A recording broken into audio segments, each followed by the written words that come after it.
We have spectators. Hi, guys. turiko turaganira We get shy. turiko turaganira nta ngorane. They hungry. In the two latest episodes of the Radio Vagabond, I was in Rwanda. And when you compare it to its sister country, where I'm heading now, things look quite different. Ladies and gentlemen, good afternoon. Welcome aboard. On flight WB on behalf of Rwanda 482 in service to Bujumbura. We are now ready for our departure. Our flight will be approximately 25 minutes and cruising level will be 18,000 feet above sea level. I'm going to another small country here in the heart of Africa. And life here is very different and pretty tough for a lot of people, to put it mildly. Despite their shared history and geographical closeness, Rwanda has done very well on building up their economy, improving healthcare, and investing in technology and education. Ladies and gentlemen, that commences our descending to Bujumbura. We request you to return to your seats, opening up blindfoldly across the tables, adjust your seat belts upright in our preparation before landing. Thank you. The flight from Kigali in Rwanda to its capital, Bujumbura, is only 25 minutes. We're going to a country that isn't high on most tourists' bucket list. And as you're here in this episode, maybe it should be. My name is Palabo, and this is the Radio Vagabond, travel podcaster of the year 2024. Welcome to Burundi. This is the Radio Vagabond. Let's start with a look at what these two neighboring countries here in the heart of Africa have in common. They share a lot more than just borders. It's like their people are cut from the same cloth. The same main ethnic groups in both places, living in tightly knit communities that spread across the countryside. Both countries are tucked away in the Great Lakes region, landlocked and stunning landscapes that'll take your breath away, like mountains, rolling hills, plateaus, and a lot of green spaces where agriculture is pretty much the way of life for most people here. And the language? Well, like Steph said in Rwanda, they can understand each other, speaking Kirundi in Burundi and Kinyarwanda in Rwanda. And they both have French in their linguistic toolkit too, thanks to the history with the Belgians. And speaking of history, both Rwanda and Burundi have had their share of ups and downs under colonial rule. They were both part of this larger area called German East Africa, and after World War II they ended up under Belgian management, which has left a lasting imprint in their cultures and societies. But this is where the similarities stop. And so does our flight. Ladies and gentlemen, welcome to Bujumbura. Make sure that the international airport, the local time is now 20 minutes to 4 p.m. And for safety and comfort, we ask you to remain seated. Keep your seatbelt fastened until this aircraft has come. Take on, please stop. As we heard in the latest two episodes, Rwanda has become something of a success story in Africa, showing impressive growth and stability. The safest country in Africa and the sixth safest country in the world for solo travelers, by far the cleanest country in Africa, the first country in the world to ban plastic bags, more women in the parliament than anywhere else, and so much more. And yet, Rwanda might not be a rich country, but still, it's a stark contrast with its sister in the south. Hey Siri, what is the poorest country in the world? The poorest country by GDP per capita is Burundi. The gross domestic product of Burundi is about $274 per year per person. According to the International Monetary Fund and the World Bank, Burundi is the poorest country in the world by GDP per capita. I mentioned that they don't get many tourists here. In fact, it's one of the least visited countries in the world. Out of the 193 UN nations, Burundi ranks 167 on the list. So Leia, we're in the minibus on the way to the hotel from the airport. What would you suggest that I see? Are you here just for tourism or just for... really? Great. So when I was in the minibus to the hotel, I spoke to a local woman and she was very surprised that I was there as a tourist. There is you may go to visit some places where there are some beasts like crocodiles, snakes. Okay. Is it by the lake or? Yes, by the lake. Yeah. In the center of the country, there is a museum where they Play the drums, the special traditional drums. I saw a video with them. Okay. And they jump when they play the drums, and then they dance and sing and, Yes. and jump. In museum, especially in Gitega, but even here in capital, there are some people who play drums, and who dances traditional dance, the traditional dances. Yeah. The drumming tradition I was referring to is one of Burundi's most iconic cultural expressions. Known as the Drummers of Burundi, this tradition has deep roots in the country's history and is much more than just a musical performance. It's a profound cultural ritual that embodies the spirit, identity, and the heritage of the Burundian people. I'm really hoping to be able to experience it when I'm here. But for now, I haven't found any events where it's possible. What kind of country is it? Because I've been to Rwanda, your sister country, that's about the same size. Not a very big country, but how is Burundi different? Actually, I don't know exactly the difference, but sure that even Rwanda and Burundi are almost the same size. It's interesting how two countries so close to each other can be on such different paths. Rwanda's progress highlights what's possible with the right mix of leadership, policies, and international support. Meanwhile, Burundi's struggles reminds us of the work still needed in many parts of the world to fight poverty and improve living conditions. And according to Leia, they're looking a lot on what their sister up north is doing and copying some of the things, like the monthly cleaning day and a ban on plastic bags. Burundi also, we are taking the same example for Rwanda. Maybe it will take time, but when I see what they are planning to do, I think that in a few years we will get the same level with Rwandans. Example, nowadays is forbidden to enter with plastic, like Rwanda is begun. Now, if they see you with plastic, you may have problem with No plastic bags here. Bags. See, we have those in Denmark, where I come from. You can still get plastic bags in the supermarket when you've done your shopping. It's still plastic in Denmark, but here in Rwanda it's not. In Denmark we have it. Oh yeah, we have it. Here in Burundi we are taking example from the Rwanda's country. I may say that because everything nowadays the same. But it's fine to get inspired. Because we are taking their example. So, and it's good thing because we just need that our country will be developed. I noticed that in Rwanda they do this thing every once a month. I think it's the first Saturday every month that they the people go out and clean the streets. And I heard that you do that too here. Before we used to do that with the former president who died. But nowadays maybe is just one per month. Maybe first, I don't know if it is first Saturday of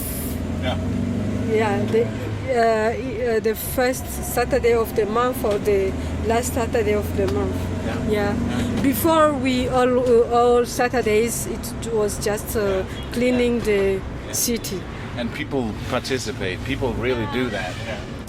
It depends upon those who used to do those who do that. Maybe somehow we are pro the government. The opposite don't like. Thank you, Leia. Thank you, Pala. In essence, while Burundi faces significant challenges, it's important to remember the resilience and strength of its people. They keep pushing forward, hoping for a better future. And with the right support and changes, hopefully Burundi can follow in the footsteps of Rwanda towards greater prosperity and stability. travel is possible at any age. So, reach out and grab it. A few months earlier, when I was in Uganda, about to head south to Rwanda, I got a random friend request on Facebook from someone I could see was a tour guide in Burundi. And since I knew I had plans on going, I decided to accept it. His name is Gabriel Ndikumana, and he runs a tour company called Burundi Guides. Him and his partner, Ernest Bukuru, are official registered guides in Burundi and also does tours in the Democratic Republic of Congo and in Rwanda. And you'll meet Gabriel in a minute. We'll be right back. As I hope you've noticed, I've introduced something called Vagabond Shorts, our new mini episodes, each around 10 minutes long. They're designed to offer quick travel tips and a sprinkle of inspiration for your weekend. What's unique about Vagabond Shorts is that they're not just audio. There is a video version as well, available on YouTube and on our Facebook page, adding a visual dimension to your experience. To achieve the professional quality, I collaborate with someone called VidPros. This collaboration not only saves me time, but also ensures high-quality content for you. If you're looking for a professional video editor for your business, I have a special offer for you. Use the promo code VAGABOND at vidpros.com for a 10% discount on your first month. And remember to dive into Vagabond Shorts for a new way to get inspired about travel. And now, let's get back to this week's episode and hear what Palabo is up to next. I am staying in the capital, Bujumbura, and the next day at noon, Gabriel picks me up at the hotel. So Gabriel, we're here in Bujumbura. Yeah. Am I saying it right? Yeah. Yeah, I've been really trying to learn because it's difficult. No, but Bujumbura is good. It's safe. But many people told that not going to Burundi is not safe. But now you see. Yeah, you're gonna show me. You're gonna show me. Show you. Yeah. Here we are at the embassy, American embassy. The American embassy. Yeah. Let me show you. Bujumbura is a capital of Burundi. There is another capital, political capital, Gitega. Gitega is the political capital. But Bujumbura is the biggest. Yeah, it's the biggest than Gitega. Yeah. I asked him to show me something local, not even knowing myself what that was. So when he picked me up at the hotel next to the American embassy, we got into a tuk-tuk and drove into the center of the city. This is African massage.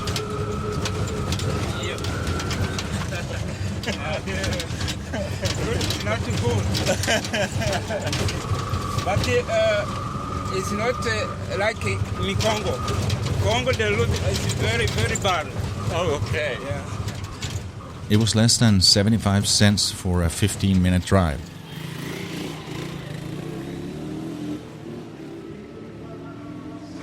As we stroll around in the heart of Bujumbura, the city pulsates with life around us. The sun beats down, casting sharp shadows, and the air carries a mix of scents from the earthy aroma of rain and hot pavement to the tantalizing smells of street food being cooked over open grills. The buildings in the city center are a patchwork of styles, from colonial-era facades with their weathered charm to more modern structures.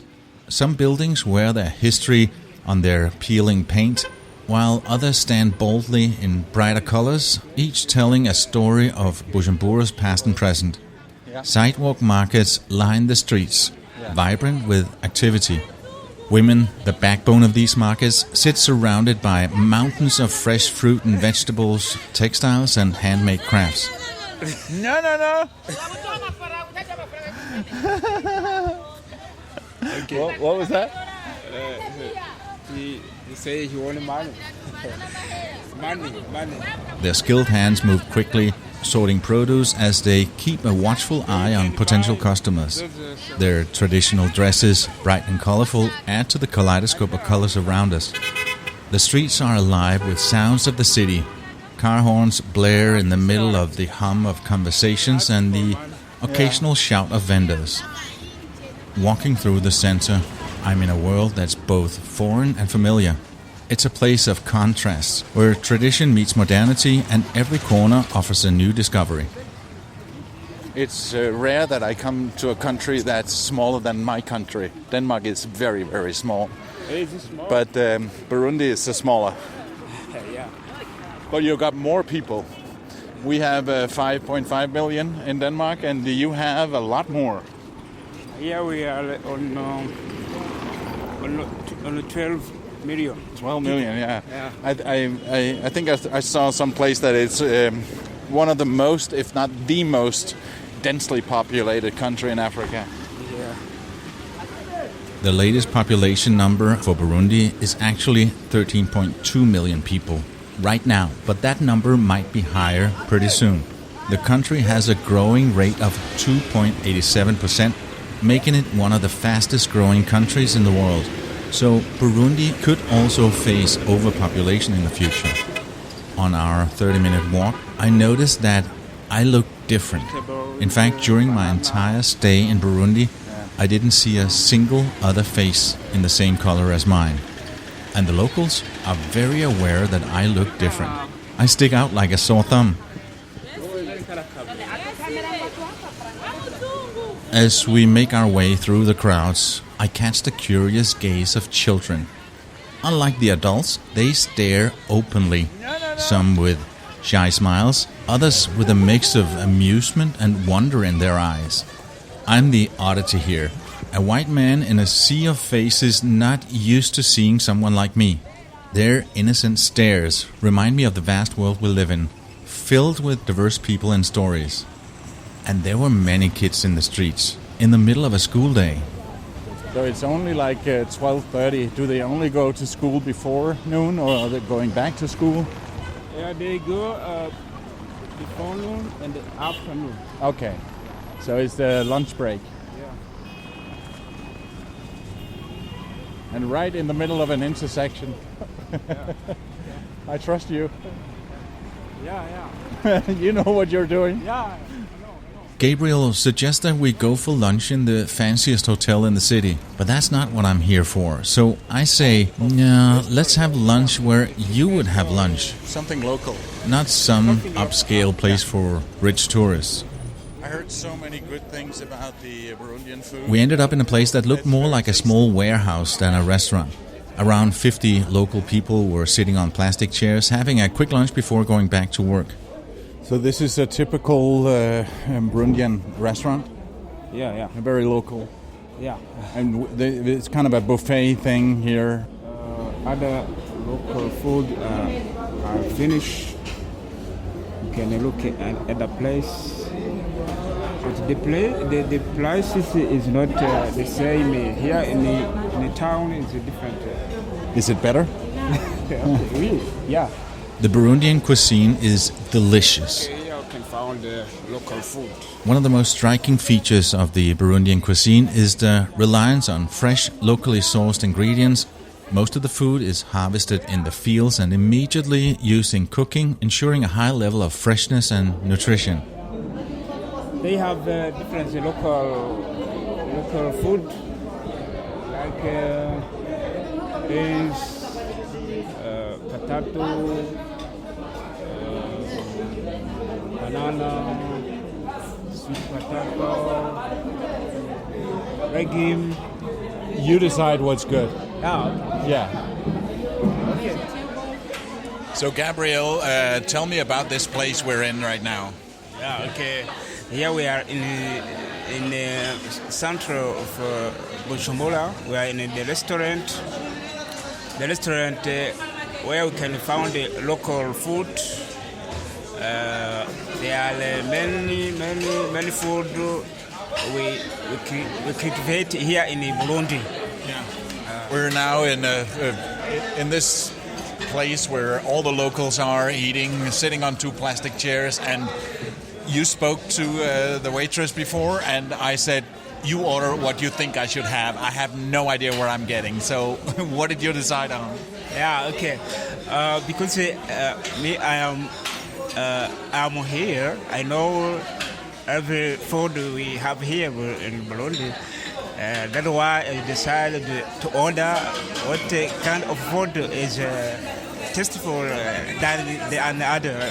I mean, so I don't know if you want another choice, you can make. No, I'm looking forward to what I'm getting because I want to eat what the locals eat, and this is typical Burundian. Yeah, it's typical.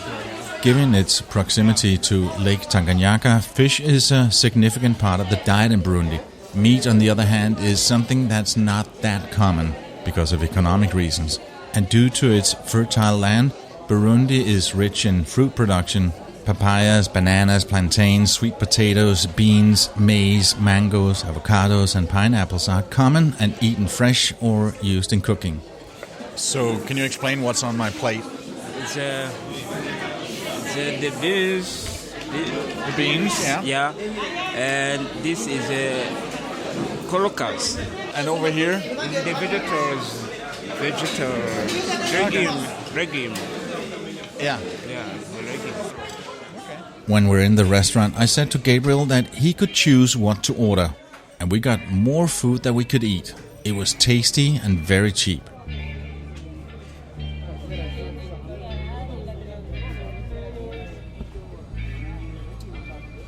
After lunch, Gabriel suggested that we go to a local tourist attraction. And to go there, we had to get on the local minibus with people packed to the last spot, with 4 in each row. And that's when I get into trouble with some guys in uniform. I'd taken a few pictures of the bus station, and when we're inside the bus, 2 security guards in uniform came over and asked me to delete any photos from the street. Apparently, and much to my surprise, that's not allowed here. Gabriel, we've just been on the bus for a while, driving out to the next location, and as we were sitting on this bus, there was some was it police officers at the window? Yeah, there was the security of that bus stop. They ask you to delete. Those are the pictures you take. Yeah, as we were coming close to this iconic bus stop, I took a few pictures, not of people, but of the bus stop, or the bus station. Yeah. And that was not allowed, apparently? No, normally here in Burundi, when you want to take a picture of some places, some places, if you want to take a picture, we must have to ask a permission. A newcomer in that country, it's better to have a guide. Yeah, I totally agree. I'm so glad that you were with me because I don't even know if they spoke English, and you were able to smooth things out and say, oh, come on, he didn't know, and I guess that was what you were saying. But there are other places, no permission needed. Yeah, that's right. The next stop needs no permission to take pictures. We're going to the Livingstone Stanley Monument. I'm conductor for this car. You're gonna what? I'm conductor for this car. Okay. Good. It's basically a big rock and 2 statues of guys with mustaches about to shake hands. This place should mark the location where explorer and missionary Dr. David Livingstone and journalist and explorer Henry Morton Stanley visited and spent 2 nights in 1871.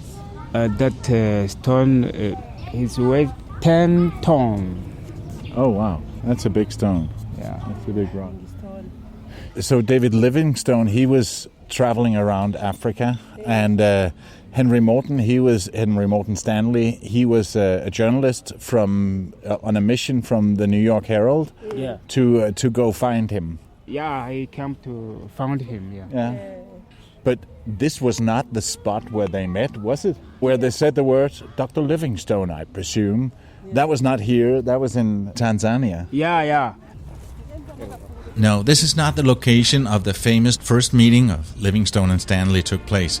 And Stanley said the famous words, Dr. Livingstone, I presume. Dr. Livingstone, I presume. Yes. That was a few weeks earlier, a little south in Tanzania. Thank God, Doctor, I've been permitted to see. or Tanzania, as some people say in this part of the world. I'm thankful that I'm here to welcome you, Mr. Stanley. Mr. Stanley.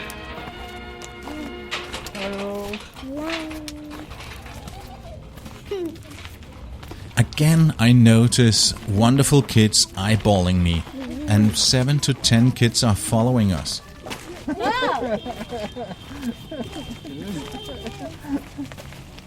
Suddenly, as we're walking out of there, I feel that the 5-year-old boy on my right takes my hand. And when the other kids saw that, 2 other kids were fighting to hold my left hand.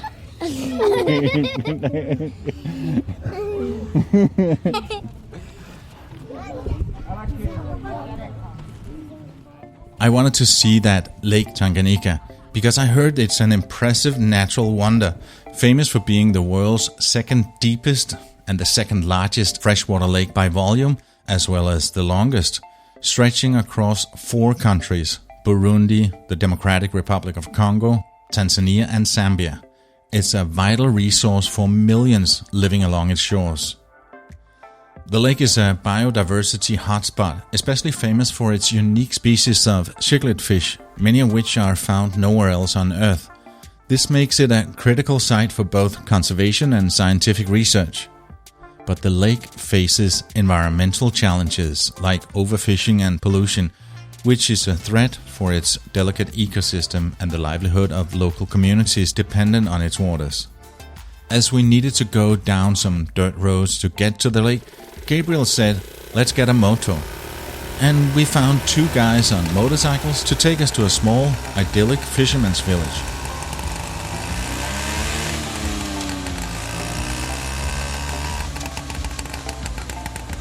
And the 2 guys hung around for a few hours while we were taking a walk. You can see pictures, videos, and links and read much more on the radiovagabond.com. You can also send a few lines to Palabo and get featured on the show. Tell him where you are and what you're doing right now as you're listening to these words. Just click on Contact on theradiovagabond.com and fill out the form. Then we sat down on a small boat on the beach with a group of teenagers forming a small audience in front of us. It was different to do a podcast interview with spectators, but hey, they were just curious. We have spectators. Hi, guys. we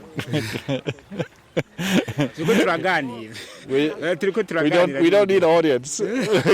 We get shy. They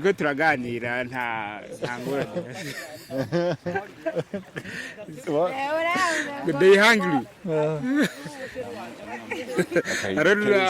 Are you okay with doing it with them there? Yeah. Okay.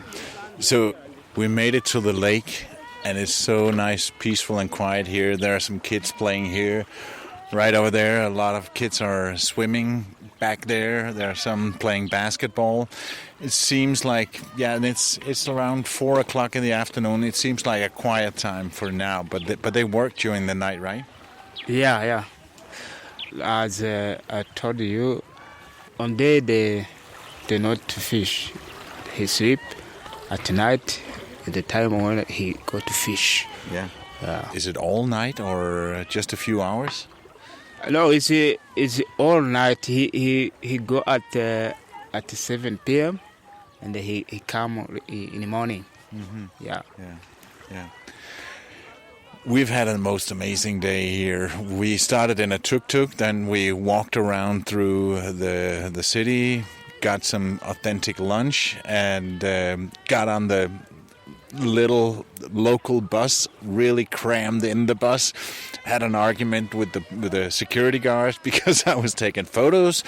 And after we saw the Livingstone and Stanley Monument, we got on the back of a moto and drove here to the lake, and then we're heading back to the city.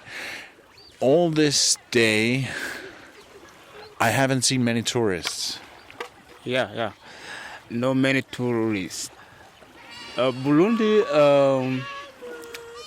is a good country, but the people or tourists who want to come to visit here in Burundi, when they go on the social media and they search the information about Burundi, many people want on Burundi don't go in Burundi. Is not safe, but they lie. Burundi is safe and peaceful, and now we see. Yeah, because I did that research too, and I could see, okay, according to the statistics, it's a dangerous country. We've been with the locals all day. Obviously, I've had you by my side, and that helped because I stick out. I'm different. Yeah. But I haven't felt unsafe at any point. I met a lot of super friendly, nice, smiling people. Yeah. Like right now, there are two guys here. Hi, guys. As you know, I work in tourism. I try to tell the truth of the country. Yeah. Because those people who talk Burundi is not safe, they have false information. Yeah. Because me, I am here in Burundi. I see everything. I don't what I hear or what I read on the social media. Mm-hmm. I told what I see. Burundi is safe. Yeah. I tried to post on social media and tell to the world, come in Burundi. That information you read on social media is not true. Burundi is safe. You can come and see and they tell the truth what you see. Yeah. But one thing we also talked about was that it's nice to have a guide when you're visiting the country. Yeah. It's nice to have a guide. A street smart guide. Okay, because if you are alone, people see you. You are not a British in the country. They see you. The more some people, the first time to see the Muzungu, he's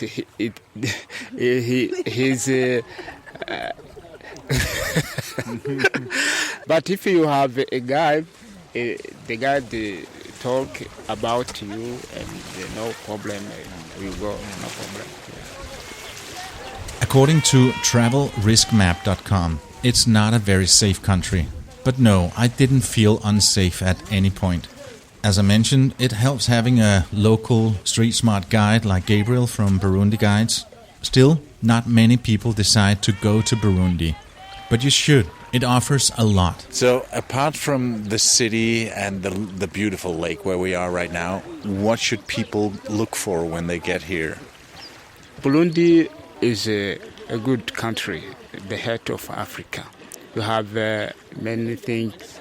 You have tea, have coffee, in Tole, Agasimbo. We have also the hills, the mountain, the park, like Kibira National Park. We have Rusizi National Park. There we see the hippos, the crocodiles, the migration birds. Have our culture like a drum. The drum, that's something unique that I so wish I had more time so I could see and hear the drums and see them dance and jump and all that. Yeah, the drum is when there is a party for a king, the drum is a good, important in Burundi. If you come here in Burundi, not visit drum, you not have something good you can tell for us when you come back at your home. Have you ever wondered what the places in this podcast actually look like? I have. So, I started following the Radio Vagabond on Instagram, simply by searching Radio Vagabond. Back on the motorcycles, we drove for 20 minutes to the city, fast and without helmets.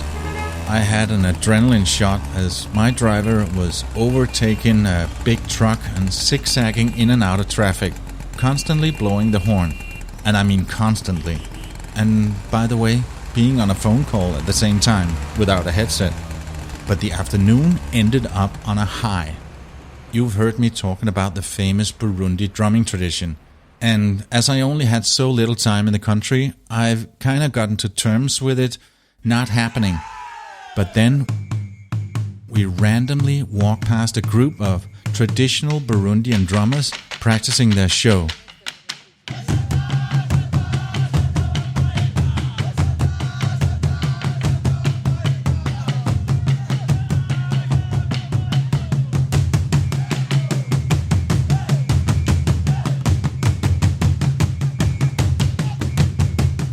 The drums, or ingoma as they are known locally, are not just any drums. They're made from hollowed out tree trunks covered with animal skins, and they produce a deep, resonant sound that can be heard from miles around.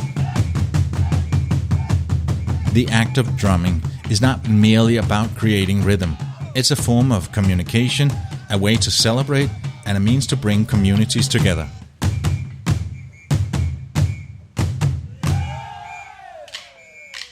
Historically, drumming was performed during important events and ceremonies, such as coronations, harvests, weddings and festivals.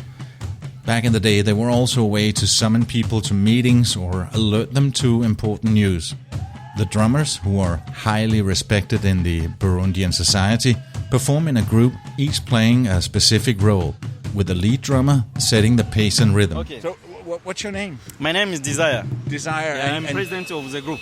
And this is a group you're practicing right now. It's not a show. You're just rehearsing. Yeah. The performance is highly energetic and acrobatic. Drummers often dance and jump high in the air while playing, showcasing their physical stamina, making the performance a visual, stunning spectacle.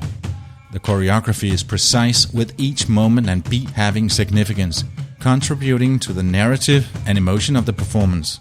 The drumming tradition is recognized internationally and has been performed in various cultural events and festivals around the world, serving as a powerful ambassador for Burundian culture. And this group was practicing because they were about to go on a tour in Europe.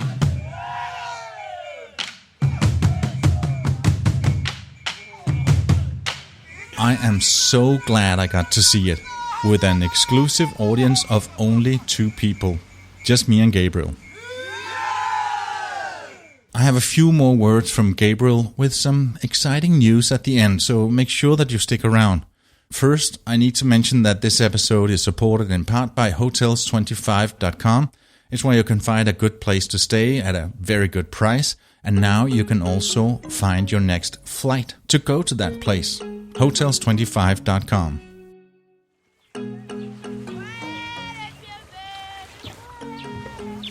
Finally, breaking news. In a few months, you're getting married. I met your girlfriend. Yeah. Because you did good. Yeah, it's good. Because that, I was telling you, that girl I was sharing you is my girlfriend. We prepare to get married. Because I'm 32 years old. It's about time. Come on, yeah. It's about time. Yeah, and a Burundian wedding. What's that like? There's a lot of people showing up, a lot of dancing, a lot of food, a big party. Yeah, in the party we drink, we eat, we dance. Okay, sounds like Denmark. Yeah, we enjoy. Normally, here in Burundi, the girl go to marry on 18 years old, and the guy on 21. Okay. 21. So you're late. Yeah, I'm late because because I was studying. The studies take me a lot of time. Yeah. That's why I not made that age. And it was about money. Yeah. You know, when I finish my studies, I try to search money. That's why I try to do that job, tourism, to get how can get money. Yeah. To do many business I have. You do other things than being a tour guide? Yeah. Also, I'm a farmer. Yeah. I cultivate other things. Yeah. You have some. You have a little bit of land. Yeah. And in the mountain, But here in Bujumbura. No. Yeah, in the mountain, up country. Yeah. Congratulations on your wedding, and the best of luck with your future, and not only for you but for the whole country, because people should come here.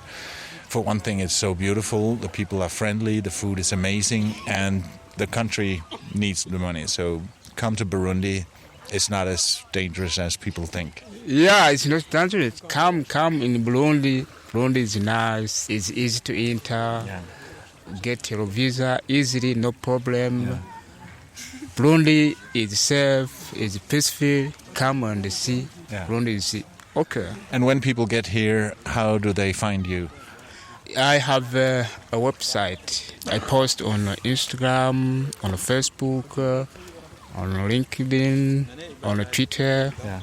If you want Burundi guys, you see me. My contact, WhatsApp, and the email. And here's the good part. People can just look in the show notes of this episode and on the blog, theradiovagabond.com, and find all the links and how to get in touch with you. And I'll definitely reach out when I get back here, because I'm coming back. Yeah, okay, thank you. You should connect to Gabriel when you're looking for a great Burundi guide. The website is yourburundiguide.com. And on both Instagram and Facebook, it's Burundi Guides. I put the links to all that in the notes section for this episode and on the radiovagabond.com, where you also can see a bunch of pictures and a little video of the drummers. If you end up reaching out to Gabriel, please say hi from me and let me know if you do. This is not a sponsored bit, I just want to help him out. He's a nice guy and an amazing tour guide. And since my visit, he actually got married to his beautiful girlfriend, and they even have a little baby boy. So go to Burundi. It's a great little country, and as Gabriel mentioned, you can get visa on arrival at the international airport here. All you need is a valid passport. See you on Saturday for another Vagabond Short, both here in the podcast and as a video on my YouTube channel and Facebook page. They're all called The Radio Vagabond. We will now be arriving at the end of this installment of the Radio Vagabond. The next stop will be Oceania. That's right. Next week we're saying good day to Australia. My name is Palabo, and I gotta keep moving. See ya. Please remember all your belongings when you leave the episode. Radio Vagabond. Produced by RadioGuru.co.uk.